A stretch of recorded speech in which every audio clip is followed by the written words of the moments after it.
Okay. So we're speaking about a Jew, he chooses in the revelations of Gan Eden. He's also choosing it for his own being. Remember, I don't want to disintegrate. I don't want that my consciousness of a soul, and again, I'm speaking in a very abstract way that I don't even know what I'm talking about, that this consciousness of the soul says to itself, hold on, I want to still exist. I don't want to not exist. So if I want to still exist, what am I going to choose? I'm going to choose in the Ziv HaShechina. I'm going to choose in the revelation of the divine presence. I'm going to choose I'm going to choose in something that will still maintain my existence. That he will still be able to maintain his existence and bask in the rays of the Shechina. Now look at this, how edel this is, how refined this is. It's possible that from this Jew's decision, and we're not even talking about a Jew, we're talking about a soul, and the consciousness of that soul that has chosen somehow to only bask in the radiance of the Shekhinah, it's possible that from this idea, through many myriad and gradations of levels of devolution of spirituality,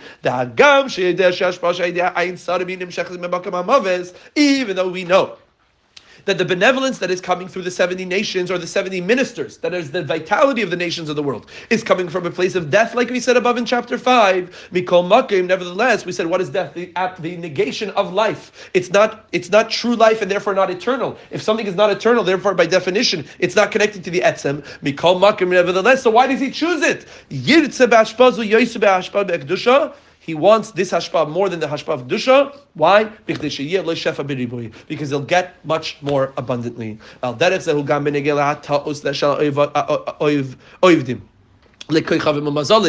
way of this, we can apply this to the error of those who actually serve Avodah Zarah.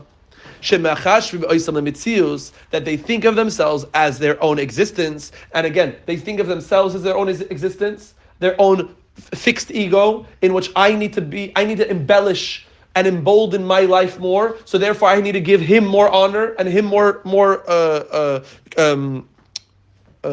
respect. And what do we think that the ashpa is coming from? The constellations and stars themselves. Or we even think ludicrously that they have their own choice, and the more that I honor them, the more they will choose in me. This that they desire. So again, all of this is a mashal for this person. So what did we just say? We just said that an extremely refined and subtle level, the choice and the desire in the giluyim of Gan Eden, and not in the essence of the infinite light of Hashem. What are you doing? You have now given some level of prominence, some level of stature to something outside of God's essence. It's possible on an extremely subtle, refined level, a devolution from this perspective, that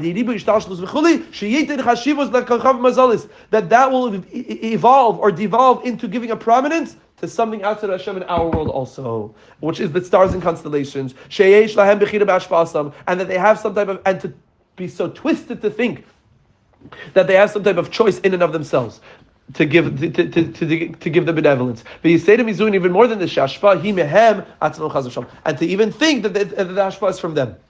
Not only that they have the choice to do so, but that the hashpah itself is coming from them. It's not that God, that the king appointed other ministers and dukes and governors, but rather the ministers and dukes and governors became the king, became the in charge. You do get hashpah if you serve klipa more. Of course. Who gives it to you? For sure, that's the whole minor. That's what he's saying. God gives it to you, not the klipa, even though it looks like the klipa gives it to you. But what do we say? Hashem allows the klipa to give it to you in a manner of like feeding the enemy over the shoulder. We just think we're on the level of dogs, kulei leyv, that we look at that and say, we got the whole meal. We are so callous to the truth of where the hashpah is coming from. Where does that come from? He says. Where does that ability to even think that klipa comes from its own self and not from kedusha? Is even in the realm of kedusha, there can be a soul, there can be a soul in a body that perceives the higher channels and avenues of spirituality, and yet considers them a little bit prominent, I like Chesed, I like Gvura, I like Adnai, I like Elokim, I like Atzilus, I like Bria. I want Ziv HaShechina. Why? Because I will maintain my existence there. From the maintenance of that existence, that will devolve into the maintaining of the existence of something outside of Hashem in our world. Again, it's very, very refined. We can add the Gam Kishirit Soine Began Eden Hu Mipnei Shehu Gan Eden Shel HaKadosh Baruch Hu. 1 second. At the end of the day, what about a person who wants Gan Eden, but I want Gan Eden because dying Gan Eden, it's Hashem's Gan Eden. It's not like in this world that I say the hashpa is coming from my boss, right? Who's paying my check? So therefore I have to do the best that I can because my boss. It's not that way. We're not separating domains. In that, what do we call? Atzilus is Rishus HaYachid. It's the singular, the domain of singularity, the domain of unification. There's no fragmentation there. It's not a splintered world.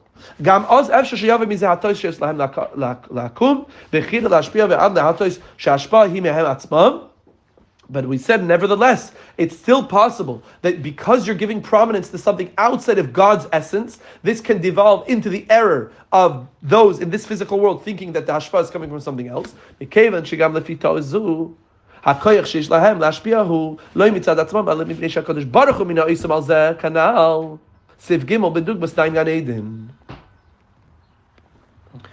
similar to what you just said, that the choice that you can get confused. Just like you could say, hold on, 1 second. The sun is a channel of God. The moon is a channel of God. The drill, the nail, is a channel of myself. But at the end of the day, Gan Eden is also on that caliber. In order to not give any significance or room for any choice, even in the choice of the dukes and the governors, which we're now saying is the spiritual world, we have to arouse within ourselves. Now the Rebbe says, he knows the reality. Even a little bit, a reflection, shemetz, a crumb of this feeling of the Alter Rebbe. The Rebbe says this is within the power of every Jew. To have this even a little bit, as we'll explain more, that we shouldn't want even your Gan Eden. Only you alone. I only want you. So the Rebbe says that in the power of every Jew to know and understand that everything that we see and we hear is a lesson of Avodas Hashem, and that even the higher realms are, so to speak, stuck, like we said before, in a Mitzrayim de Kedusha, in an Egypt of holiness, and that's a famous Maamar that even in our own spiritual journey, we can find ourselves in a spiritual version of Mitzrayim, and as long as we keep in mind that we are Tefillah La'ani, we are the impoverished prayer, the impoverished individual who prays, and we do not get distracted by any of the other chambers of godliness, rather it will always be Lifnei Hashem. We always have an opportunity, to choose the king, and to skip over the system of Yud Kei Vav Kei and Ishtalshalos. And again, from that, it devolves into our world of giving prominence and honor to Klippa. If we can add, Yud.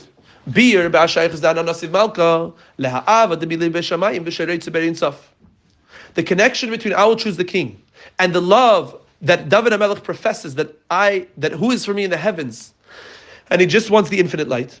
Where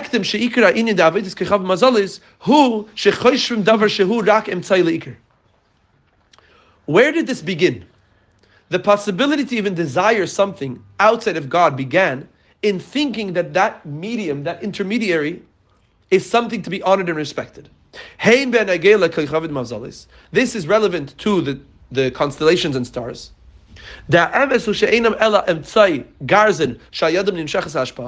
truth be told, they are only and merely vehicles, like a axe in the hand of a wood chopper, that through them you'll be able to, when I park my car, it's funny, you say, thank you, Honda. Like I'm petting maybe a horse because it's more human. But imagine, like you're giving hashpa. That's really what he's saying. It's just a car. You're not thanking the car for getting you somewhere, even though you appreciate God giving you the ability to be able to drive a car or have the finances to pay for the car. But I'm building my sukkah and I'm literally saying, "Wow, thank you, drill." Like you give the drill a kiss, like it's crazy, it's foolish, but that's what we do every day. Because the klipa is so thick, is so dense, is so coarse, that it creates a callus within our psyche to not be sensitive enough to that hashpa of where it's really coming from. And this leads to a service of these constellations and stars that we do think it's the primary. And this is applicable to the hashpa, the physical bounty that come through them. That what's the hashpa gashmi is, the physical benevolence is in order for us to serve Hashem. Hold on, 1 second, we're obsessed with money. But for what? For what? You know how much matzah costs this year? It's a lot. So we do the same thing. At the end of the day, we can get confused and think that the physicality is for the spiritual, but the spiritual itself is not really Hashem himself. I have to do Pesach. No, I'm giving a mentality of the world. I have to do Pesach like a guy has to do Thanksgiving. Where's the spirituality?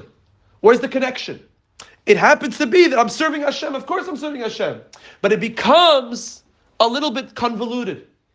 And it becomes like a little bit more distant from the soul of it. And those who serve the constellations and stars give prominence to the physicality much more. Therefore, they desire their benevolence should come from negative places in order to have much more abundance. Their revelations, even the highest degrees of revelation of spiritual bliss, at the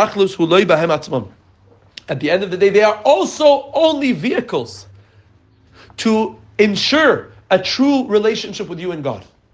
And they are only and merely vehicles, intermediaries for you to fulfill the divine purpose, the inner purpose of having a dir b'tachtonim.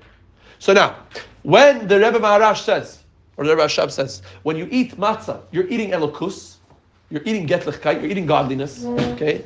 And when the Alter Rebbe says that when a male puts on tefillin, he's not just putting on tefillin, he's moving, he's shaking the chachma and bina of Atzilus, literally, where the 4 parshas are, it's chachma, bina, av, and yira. You're literally moving and reverberating your own personal human light and refracting it onto the spiritual worlds. I could probably say the same thing, not probably, absolutely say the same thing on women lighting Shabbos candles, right? That light is literally reflection of the organos. So you can say all these things spiritually, that at the end of the day, yes, but is the tefillin God? And are the candles God? And is the matzah God? They are vehicles to manifest God's will in the world. So when I do something nice for my wife, is the deed, is the necklace that I hopefully will get her. I gotta go today. Shoot. For Yantiv, I really gotta go today. Is the necklace itself her? Is it my wife? It's a vehicle to make my wife happy. And if my wife is too superficial to only see it as a vehicle and not my giving, right? That's why everybody have to write a card with the gifts. Okay? The card is the humanness on the material of the gift. If it's the gift itself, it's like, you can give this to anybody. It's the note of gratitude, of appreciation that comes adjunct with the gift itself that is the meaningfulness. That's just advice. Unsolicited advice. But the same thing. So the necklace of God, right? The diamonds, the rubies, the gem of God, is the tefillin, is the Shabbos candles, is the kashrus, is the Shabbos. Is it God himself? Is the necklace, it becomes my wife? Not at all. But these are the vehicles and the conduits to reveal the desire of Hashem in the creation called dir b'tachtonim. But why does Hashem give us Gan Eden? I get that we're giving him and that we can get... It's not give us, it's a deeper question. And we have a lot to go through. But at the end of the day, you would say it's a reaction to the way God structured reality. Gan Eden is a reaction, is a chain reaction to the way God structured reality. The way God structured reality is what? Is, I want a dir b'tachtonim. In order to have a dir b'tachtonim, I need an elyonim. I need a supernal world in order to have a terrestrial world. Happens to be that when you come through the terrestrial world and you do Torah mitzvahs and you create some type of spiritual bank account for yourself, the reaction of Torah mitzvahs happens to be that. but that's not the ikr. That's why it's a good question. Therefore, think about it. If I just want, imagine I just want, I don't want the necklace. I want my wife to be happy. And to evoke a happiness in my wife, by the way, Shulchan Aruch says this. Shulchan Aruch says, you man, we are making you this chauvinistic individual, and you only like meat and wine. Happens to be you like jewelry. And women, you only like jewelry. And kids, it says you have to buy them nuts and toys for Yom Tov. At the end of the day, this is what we like. But is that who we are in our essence? No. But it's a revelation. I'm evoking a joy, a happiness, a satisfaction. But imagine I'll say, I know my wife likes, it's foolish what I'm about to say, but I know my wife likes the necklace, so I'm going to marry the necklace. Yeah? Why not? Why not? It's only a vehicle to reveal the desire. So the same thing. If matzah is so beautiful, I wish we were going to learn the Likutei Torah on Pesach. I'm not here. We should all be together in the Beis HaMikdash serving the Korban Pesach. Hashem. So the mitzvah itself can become. If matzah is so awesome, and we need so much bittul, so much focus and realignment of our psyches and our souls, why are we eating it all year? At the end of the day, you should be eating it every day. And the truth is, we should be. Have you ever learned the Maamar from the Alter Rebbe on Sukkah and Lulav? Lulav is like, oh my gosh, it's gorgeous, amazing. So shake it every day. And tefillin, why only during the weekday? Why not on Shabbos? It should be every day. We should be doing all mitzvahs, Tia Shofar, every single day. At the end of the day, these are only vehicles. Hold on one second. If you get me a necklace every day, not only my birthday, not only my anniversary, hold on one second. You're missing the point. It's not about the necklace. It's about the desire. It's about the ratzon. And that's why kavanah is so important when we do mitzvahs. Because it's not just about the necklace. It's about the desire. It's about the note. It's about really, really appreciating who I'm serving, not what I'm serving. Wait, but isn't that not the whole Maamar, but the whole thing of the Nisim, that it was every single day, and it was the same thing, but it was a different intention. Yes, yes. So why can't we do all mitzvahs at once? It's just different intentions. Because at the end of the day, your maker, your creator, wants this mitzvah at this appropriate time. It's the anniversary. Matzah, I want to celebrate freedom. Shavuos, I want to celebrate Torah. Sukkot, I want to celebrate Simcha. There's different times of the year that I want what I want. Is it he wants at specific times, or is it isn't it for us that we can't handle all of it because we're... No, maybe, but at the end of the day, it's never about us. Exactly. It's never about us. It's always about God. He wants it. We're only doing this, like the Rabbi said yesterday. It's God's fault. He wants it through us. He wants it through us. Therefore, imagine, so I'll want, what do I want? I know my wife wants the necklace, so I want to marry the necklace. It's ridiculous. But that's kisherei tzvagiluyim. V'loy stuff. Well, you want the revelation of God and not the infinite light itself, not the essence. You make the secondary and the tangential primary, and you give prominence to the necklace and not who's wearing the necklace.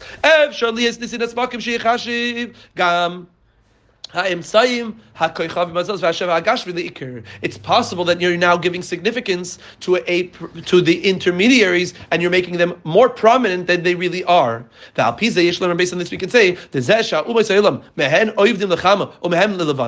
the nations of the world, they serve the star, they serve the sun, they serve the moon.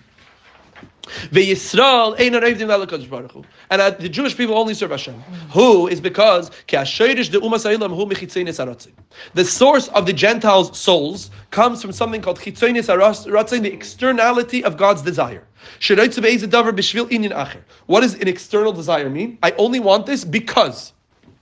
So even the necklace I only want because of my wife's joy. And my wife's joy, imagine I could say, she'll tell me, no, I don't need it. I will be much more happy if you don't get it, and I won't believe her. But at the end of the day, it's the joy itself. But imagine if you could strip away all of the outer layers, it's always for something else. Means I want this for some type of other thing. And the level of the external desire, which is the source of the nations of the world, it's manufactured in a way that they don't feel that there's another type of desire. It's a charade. We are masked, or the souls coming from Chitzonos Haratzin are masked so well that they think that this is the tachlis. They think that this is the ikr. And again, this is not racist. This is the reality. If you ask Darwin, and if you ask Freud, he will tell you this is the reality. That there is no God, there is no meaning, there is no purpose. You are just an amoeba. Happens to be a result of creatures coming together, and really there's no direction, there's no purpose. This is what they believe. So an atheistic world says what we see is what we get. This is the tachlis. He's saying here something so deep that the nature of chitzonius haratzin, the nature of the externality of desire, is that it makes it appear as if it's the only desire. That's its nature. So the nature of nature is to block beyond nature. So the nature of nature is to block miraculousness. That's what it is. What about other religions? One second. Can a person see the miracle in childbirth versus the splitting of the sea? Not versus. Commensurate to the splitting of the sea, but that's literally what it is. But it's so woven in the fabric of nature. But what is nature? Nature is chitzonius haratzin.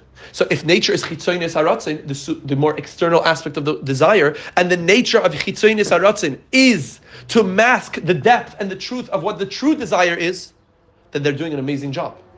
Then at the end of the day, it's so normal to be an atheist because I see what I can get. The religious non-Jews are extremely commended. They have to work hard also. They don't have to put up with atheists. And by the way, it's a mitzvah from the Torah that a Gentile believes in one God, for sure. And not Avodah Zarah. Not Avodah Zarah. But isn't it not... Okay, I know this is halacha, but are they allowed to believe in Lekad Lekaya? It's a machlekes. Yeah. Even Ben right? It's a machlekes. Yeah. If you consider it's too much. If you consider shituf or not. Right. Even a chasidum asylum still comes from chitzayis. Yes. Yes. Yeah. That's fine. That's okay. It's kind of yikes. It's not yikes because at the end of the day, even though they come from the external of the desire, they're still able to fulfill the pnimius haratzain of themselves if they connect to Sheva Mitzvahs B'nai Noach. That's very important to know. That's very important to know. Still not like the thing. It's a thing. It's not chitzonius anymore. Chitzonius means that you think that this is the reality. For a guy to go beyond that is beautiful. That's literally our purpose in creation. But it's still chitzonius of the pnimius. Look at the words. Therefore, it branches off from chitzonius haratzin in the divine realms. That the nations of the world that the nations of the world perceive the intermediaries of constellations and stars primary. Who did we just talk about? Those who are worshipping constellations and stars. But those who are not, I don't think this is a complex thing. Those who are not, at the end of the day, they're able to connect to Pnimius Haratzin. The next word is literally V'ashoydish doesn't.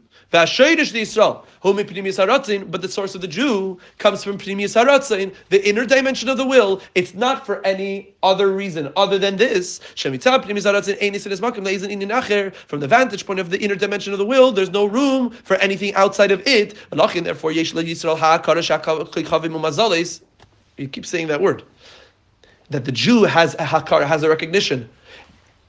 In contrast to the koichavim umazales, in contrast to the stargazers, that they are merely like axes in the hands of woodchoppers, and the physical benevolence is only to serve Hashem, and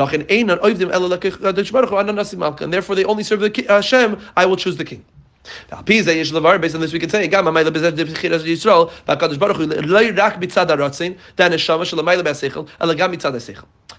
to Seif Zayin, chapter 7 said, 1 second, it's coming from the soul or is it coming from intellect? It's coming from the fusion of the soul and intellect. Why? Being that the Jewish source, the source of the Jew, the source of the soul, comes from this thing called Pnimius Hamakif, the transcendent, unintegratable energy of godliness, which is the inner dimension of Hashem's will. Is because at the end of the day we are, it's not introverted, but rather we are inner. where literally the innerness of godliness, as we know that the source of pnimi is from the inner dimension of makiv. These are tough words, and I'm just doing it for the sake of, we can fabricate about it a long time, but I'm literally just reading and translating. Therefore, the primary choice of the Jewish people in Hashem, who is the ultimate service of the Jew, and why we're able to call it a choice. Yes, from the vantage point of soul, there is no choice. Like we said before, are you choosing your body? Are you choosing your arm? Are you choosing your face? There's no choice. Of course I want that. But so too, Hashem is my portion, says my soul. But He's not my portion when the soul is invested now in a body and in intellect. Once it's invested in a body and intellect, it has to deal with the fluctuations and ups and downs of what reality is. And with that, we say that the higher than seichel comes into seichel. The makif becomes pnimi. The transcendent, unintegratable, now becomes a little bit more palatable to the soul. This specifically comes from the essence of the soul, which transcends even the desire, which is above seichel, we could say, this is why it says, my portion is God. Says my soul, chelki dafka, my portion. Why are we saying portion? Just say, God is my soul. Right? Why a portion of God, says my soul? The chelik hu bechinas pnimi. Which chelik, which portion of godliness are we talking about? Pnimi, the inner dimension. Ki do it like we said, be'inin ma toiv chelkeinu, o ma naim gar aleinu ma yafer yishatzenu. We say this every day in davening. How good is our portion, and how wonderful is our lot, and how beautiful is our inheritance. And the quality of the Jew is in their choice in God, who is that the choice of the soul enters into an integratable way, in a way of comprehension and understanding. Guys, sound familiar? Chabad. To the point that it affects and impacts my thought, my speech, and my action. This is called the transmission and the exercising of the pnimius of the makif, which literally means the integration of the unintegratable. What do we just say? He's basically saying the purpose of creation is to align and fuse together higher, miraculous energy of your soul and the intellect. Which, dare I say, maybe he's going to say it soon, this is the difference between Baal Shem Tov, Magid, and Alter Rebbe. Or we say Polish Chassidus and Chabad Chassidus. This is the difference between having Emunah and Bitachon and having Das.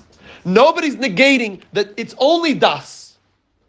But you have to have that the Das is integrating the unintegratable. That's called I have Emunah and Bitachon, but I also know. The knowledge comes from learning, not only from believing. What am I knowing? You're knowing. You're knowing whatever Hashem has given you. It's not a spiritual laziness sufficing with just, of course I believe in God. I don't have to do anything else. I don't have to do anything else. The whole point is that we have a brain. And the brain naturally is distant and cold from the soul.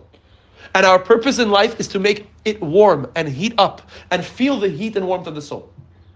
That is a very, very big challenge on a daily basis. So I'm choosing. Oh, beautiful. And therefore, so when is the choice done? The soul doesn't choose. The soul is just living in the isness of God. Okay? In the beingness of God. We are literally the beingness of God as we are divested from a body. But what happens when we come into a body? When we come into a body, then it becomes a choice. Because at the end of the day, the world is so much more alluring. The world is so much more attractive. And even in not, God forbid, klipa things. Even in wisdom. I'd much rather learn science, mathematics, psychology, philosophy. Torah is just part of them. There's a choice. There's a constant choice that we make. And that's the beauty of what Hashem, that's the exercising of the true beauty of the soul is impacting the physicality, impacting the coldness of the brain with the pnimius of the soul. This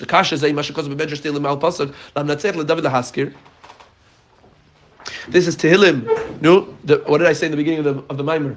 This is the year on Yud Aleph Nisan of this year, 1971. The Rebbe is now learning or reading the Kapitel Tehillim of 70. Chapter 70 of Tehillim. So now he's going to say a Torah on chapter 70 of Tehillim. The Rebbe became 69 this year, in that year. Lamnatzeach leDavid lahaskir. To the choir master, to David lahaskir,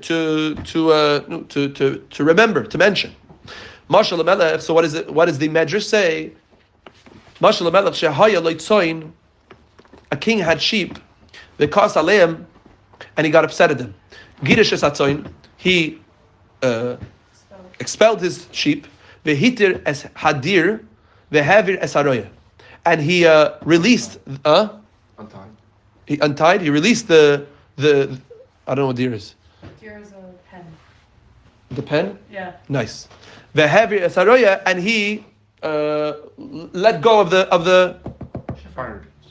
shepherd. Acher zman, kan satzoin, ubana sadir, uleroy lohiskir. After some time, he let the sheep back in. He rebuilt the pen. Thank you. Uleroy lohiskir. But nice. But the shepherd, uleroy lohiskir, the shepherd he didn't bring back. He didn't mention. Amar Aroya, the shepherd says, the shepherd says, 1 second, you let back the sheep, you rebuilt the pen, but me, I'm not mentioned, meaning me, I'm not called back. Why would you do that? You need me. Kach Amar David Lemaila, Mina Mizmor. So too David HaMelech says, right before this Kapitel Tehillim, chapter 70, he says in the end of chapter 69, Kach Amar David Lemaila Mina Mizmor, Ki Elokim Yoshi Yatzion V'yivane Yehuda, for Elokim will save, bring salvation to Tzion, to Zion. V'yivane Yehuda, and he will rebuild the towns of Judah. No, what is he saying? Hadir Banui, the pen is being rebuilt. V'yashvu sham v'Yeshua, and he will cause to dwell there those who are inheriting it. V'zer avadav yinchalua, and the seed of his slaves yinchalua will inherit it. Ve'oyavei shemoi, and the lovers of his name yishkenu ba will dwell there. Harei tzoy mirkunases. This is the sheep coming back. So 1 second, you rebuilt Yerushalayim, you're bringing back the Jewish people, the sheep, and David HaMelech says, "Ve'ani einu maskir," but me, I'm not mentioned. Lekach, therefore it says, "Lamnatzeach leDavid lahaskir." Therefore it says, "Lamnatzeach," to the choir master, leDavid lahaskir, for David to be mentioned, for David to be remembered. Now, we have to understand. Interesting measures, no? Amazing. You let back the sheep after you got upset at them, and they were not desired before you. No, who? The owner. The sheep. You weren't desired in front of him? When you got upset at them. Yeah, humipnei is because shenis oired shuv haratzin aleim. Is because I'm not getting humipnei shenis oired shuv haratzin aleim. Ve'lama lo hiskir me'atzmei la'aroya ve'tzarich lebakasha miyuchedes al zeh. Help me out. His will for them was returned. Like he desired to have his sheep back. Yeah, but so if he desired to have his sheep back, so 1 second, he got upset at the sheep. And he didn't want them. Skip the parentheses. Skip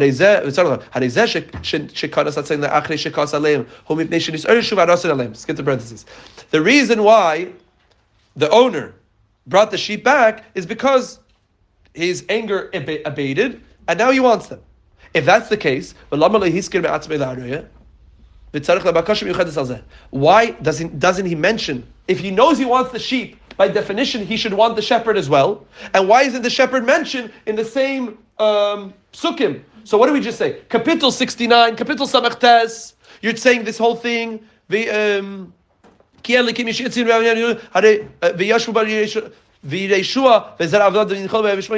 Fine. You're saying I'm rebuilding the pen. I'm bringing the sheep back in. If that's the case, so then mention the shepherd in the same thing. Why are you making a whole new Kapitel Tehillim and saying I wasn't mentioned there and now I want to be mentioned? The idea is the ratzin hu makif. Will, desire is transcendent. Is an energy that is so to speak subconscious. And it's possible that this subconscious energy can only be peripherally experienced. This that David Melech says, that the raya should be mentioned. What is a shepherd?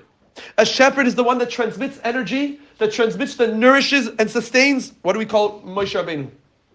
Raya Mehemna. He sustains and nourishes the faith. He makes the faith. He makes the makiv pnimi. As we know, famously, this is from Torah Or, the difference between shepherds and those who are anointed, which is a whole other thing. As long as there's no transmission of energy in an integratable way, meaning as long as there's no leader, as long as there's no captain of the ship, so you're rebuilding the ship, you're rebuilding the cities, you're rebuilding the pen, you're missing the primary thing. The energy that is transmitted from makiv itself is coming from chitzonis hamakiv. And the source of the plimi is coming from plimis hamakiv, like we said before. Even though in the pen, when the sheep re-enter and you give them everything they need, how do you say that there's no shepherd? We can say wow. We can say that the energy that is transmitted through the shepherd. 1 second. The Jews have everything. What are we saying here? Here we're saying the Jews have everything they need. The pen was rebuilt. The cities of Yerushalayim were rebuilt. The salvation has come. The Jews were regathered and the cities were rebuilt. So what more do I need? You hear? People want Mashiach. Why? So everything could be good begashmias. Right? People are fine with galus now because I have what I need begashmias. But they're insensitive to the truth of what they really need, which is what? Limud HaTorah, that somebody, you need a shepherd to feed you.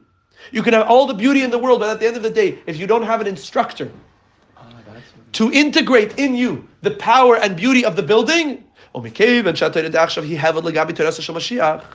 being that the Torah of now is considered vanity, is considered like breath, like just like air, compared to Torah of Mashiach. What are we saying? When Mashiach comes, yes, you'll have the Beis HaMikdash rebuilt, the pen is rebuilt. Yes, you'll have all the Jews from around the world come, and you'll say, wow, this is beautiful, this is amazing, what more do I need? But he says, you're missing the Iker. You need a Mashiach, you need a Raya, you need a shepherd, you need a Rebbe. Even though we're speaking after Elikim Yoshiat Zion, this is already after Mashiach comes. God has brought salvation to Zion, and He's built the towns of Judah. What is that? That's a description of David HaMelech prophesying and saying that's Shazayya Begula Asida. That will be the reality of the future time. So you'll say that's cool, that's amazing, that's sufficient. Really,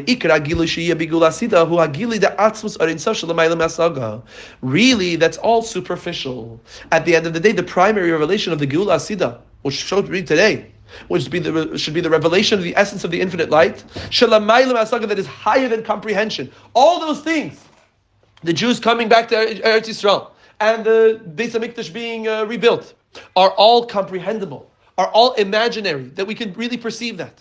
But we don't know what Torah Shel Mashiach is. Why? Because we only think of Torah. He says Torah is hevel, is literally vanity. Well, your mamish literally saying it's literally like a little drop in a bucket compared to the full beauty and richness of what Torah Shel Mashiach is. So we only have this chitzonis and not the primis. Imagine you make the party, nobody comes. Why did I do this in the first place? What's the ikr? David Malka Mashiach. This is the request of King David. David Malka Mashiach, who is personifying King Mashiach. Remember me. Remember why you're bringing the Geula in the first place. Why you're yearning for salvation. You're yearning for salvation to make the makif primi, to integrate the unintegratable. Who do you need? You need Mashiach to teach Torah anew. You have to renew our perspectives. You cannot be satisfied with the status quo.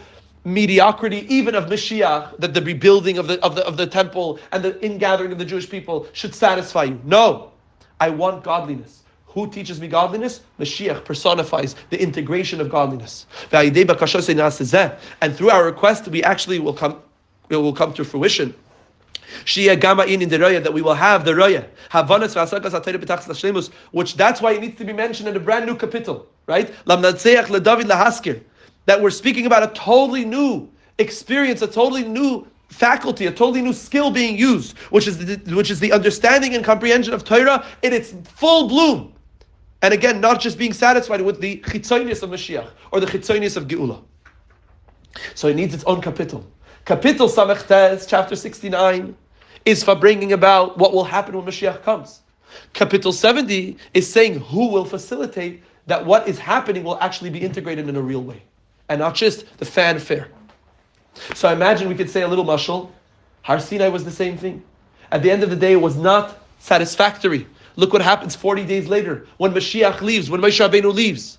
What happens? It's again another story of Avodah Zarah, because you're missing a captain, you're missing the Raya Mehemna. Not only how can you not have faith? How can you not have Emunah and Bitachon? The sea split.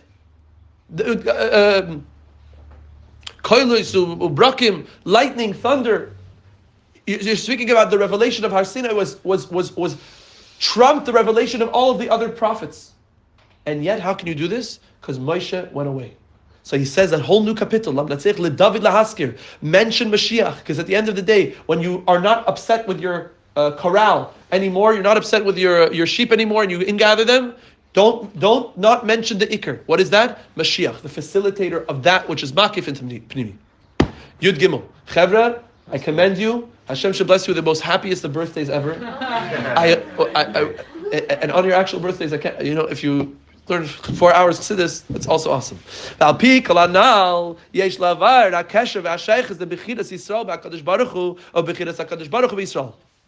beginning is wedged in the end.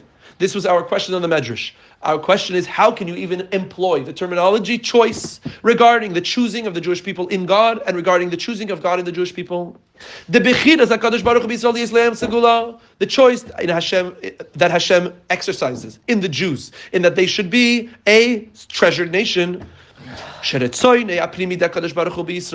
the inner will and desire of God is the Jew, and they are not merely intermediaries for something else, who is because this is crazy. Is the power and the choice of the Jew in Hashem. So the fact that Hashem chooses us, that empowers us to choose Him back. Kanal, as we said above, why do the Jewish people choose God? Is because their source comes from Pnimiyas HaRatzon, and the whole Maamar is explaining that we cannot be satisfied with the mediocre superficiality of this world. We have to go to the depth. We always are yearning for the most profound, and the most profound is in God Himself, not even in the spheres, not even in the Malachim. And we could say, who behaguf, and in God's choice of the Jewish people, it's specifically the body of the Jewish people. Our bodies should be involved in mitzvahs.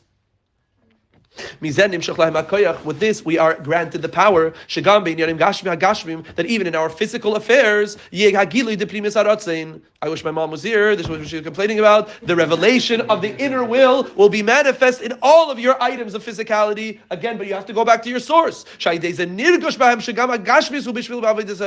you will discern and feel and have the sensation that your physical is merely a vehicle for the service of Hashem. And I'll say that not only on your physical things, but even the mitzvahs that we deem as routine. Like we said, do we want our Pesach to just be another Thanksgiving? Or we're actually experiencing inner liberty and freedom? Do we actually see our gashmis of ruchnias, the physical things that we are connecting with on the holidays, that they are actually vehicles to serve Hashem and not just vehicles in and of themselves? Right? Don't make your child the Korban Pesach. And we can say this, that the offerings, the sacrifices of Asher, Hayu al Shem, why did he give them? What was his kavanah? What was his meditation? Al Shem abechira shebachar HaKadosh Baruch Hu Yisrael, is because of the choice that Hashem made in the Jewish people. And there's only praise of the Jewish people because they chose in God. Because what's the primary awesomeness of the Jewish people? Is not because they are extensions from the higher world. It's not because we are souls. It's because we are souls in bodies. Rather, it's because we make an effect, we make an impact through our divine service, and in this itself, that which we activate and which we reveal and which we impact through our service. Who ikir hanachas ruach v'atainug v'akadosh baruch hu, is the primary, fragrant and satisfactory pleasure of God. But in order to have the power to do this, how do we give nachas to Hashem? He has to want us to give him nachas, and therefore he chooses us, and he draws down and transmits to us the revelation called choice in the Jew. Wow. The revelation of this choice, how we can tangibly see the choice of God in the Jewish people, is specifically through this korban of Asher. Asher is the one, and it's interesting. This Asher. Reuven, Shimon, Levi, Asher, not Asher the performer. Asher the Aleph, Shin, Reish. Asher. Asher. You have to say it like the Satmar. Usher. So Asher is drawing down through his meditation the revelation. So what is the Yud Aleph Nisan, guys? Yud Aleph Nisan is the manifestation of God's choice in the Jewish people, specifically transmitted and drawn down through Asher's korban. Asher's korban is the celebration of God's choice in the Jewish people, which he chose in us before. But what manifests that? Like we just said, you can free yourself from your Egypt every day. But what day of the year are you commemorating? I'm married every day. But why? So therefore, why am I celebrating my anniversary? Because the anniversary is the day that when I celebrate it properly, this will give me 9 months later from my anniversary the power and ability to be married. I can always reflect on that. So the freedom of Pesach and the Torah of Shavuos and the Simcha of Sukkot are really moments, locations in time to download the energy anew in order to have that every single day. So, of course, Hashem chooses in us every day. And of course, we choose in God every day. What's the anniversary of that choice? In which on the anniversary we celebrate the choice that is now being manifest to the world. And who is the vehicle that manifests it? That's the tribe of Asher. And specifically the tribe of Asher as he brings this korban. And that's his meditation. The noise of that, in addition to the power that every Jew has from his own self, from his own character of where he comes from, or where she comes from, which is Primis HaRashon, the inner dimension of God's will. It's specifically through the offerings of Asher that you draw this down in a much more revealed way. Imagine I'll tell my wife, you know what? Yud Gimel Sivan is just like Yud Beis Sivan. That's my wedding anniversary. Yeah, it's the same thing. Why is it hurtful? Because at the end of the day, you know that this was the day that made you one. This was the day that I was actually reborn. Asher says today is the day, Yud Aleph Nisan. Chaver, think about it. It's the Rebbe's birthday. It's not only the Rebbe's birthday. It's literally the birth of the Jewish people as a collective, in the sense that God has now chosen and revealed that choice through the tribe of Asher. Nimshach koyach zeh begilo yoser. You're revealing this power in even a greater way and in an even more tangible way. Dare I say that the revelation of God, of godliness through the Rebbe on Yud Aleph Nisan, think about it, is the koyach zeh begilu yoser. What was his whole thing? What is his whole thing? The Rebbe's whole thing is revealing begilu yoser, more and more your soul. That's literally all the Rebbe wants. All the Rebbe wants is that when you learn Chassidus, when you learn Torah, when you do a mitzvah, it should be more. You gave $1,000 to tzedakah, it should be $1 million. You gave $1 million, it should be $1 billion. It's always more. Why? Because the notion of Asher, the tribe of Asher that the Rebbe is born on, is nimshach koyach zeh begilu yoser. I always have to reveal it in a more tangible way. So imagine the Rebbe sees, and I'm just making this up, just for my own emotion. The Rebbe sees a meeting of his own child in Yechidus as literally the anniversary. Think about it. Yeah? The power of Asher is to always be able to see things in a reborn way. That's what we're saying. That the power of Asher is revealing the choice that God made in the Jew, and that the choice that the Jew made in God, but I have to bring a korban in order to reveal that. The Rebbe is literally the revelation of that choice in the Jew more. That's literally what his Yechidus is about. Fanning the flames of who you are and inspiring you to be the best version that you could be. Begilu yoser, more than you were before you went in. V'yesh loimer, we could say, that through the declaration of the Alter Rebbe, when he says, I only want you alone, I want only you, this is very powerful, and this is how the Rebbe concludes. that this statement of the Alter Rebbe, I don't want your Gan Eden, I don't want your Olam Haba, I just want you alone, I only want you, was publicized by the Tzemach Tzedek. How do we know? Because the Tzemach Tzedek heard him say this. The fact that it's publicized by the Tzemach Tzedek, the Rebbe says, and isn't this vintage Rebbe, Nitin hakoyach oy yoser lekol echad ve'echad Yisrael, grants the opportunity and the power even more to every single Jew. Ubefrat ha'holchim b'ikvoisa ubedrachav, and especially those who walk in his footsteps and in the Alter Rebbe's path. Da'agam sheish lo riboy ritzonos, even though a person may have so many desires, the Rebbe is not at all diminishing who we are as our animal souls. Ve'ad l'ritzonos mitzad nefesh ha'amis, to the point that the animal's consciousness desires so many things.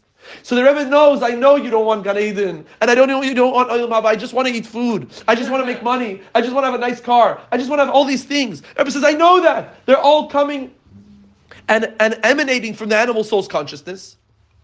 That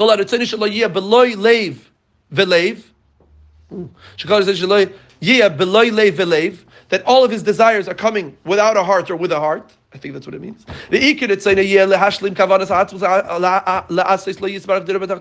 Rebbe says all of that is just chitzonius haratzein. Don't ever limit yourself, and don't ever judge yourself, and don't ever cocoon yourself in the chitzonius of ratzon of who you are.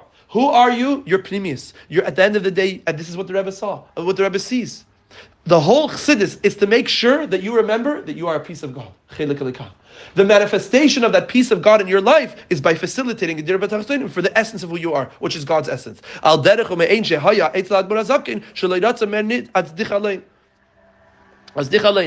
Similar to that in our own life, that when we push away, even a little bit, the animal desires, the animal cravings, the animal lust that we may have in our life, we push it away. We are now literally connecting to the footsteps of the Alter Rebbe. And we are now subconsciously or maybe even consciously declaring, I don't want anything else. I don't even want spirituality. I don't even want Kedusha. I want you alone. And therefore, even your physical desires will primarily be in order that they should be vehicles for godly manifestation and reveal Hashem's desire. And with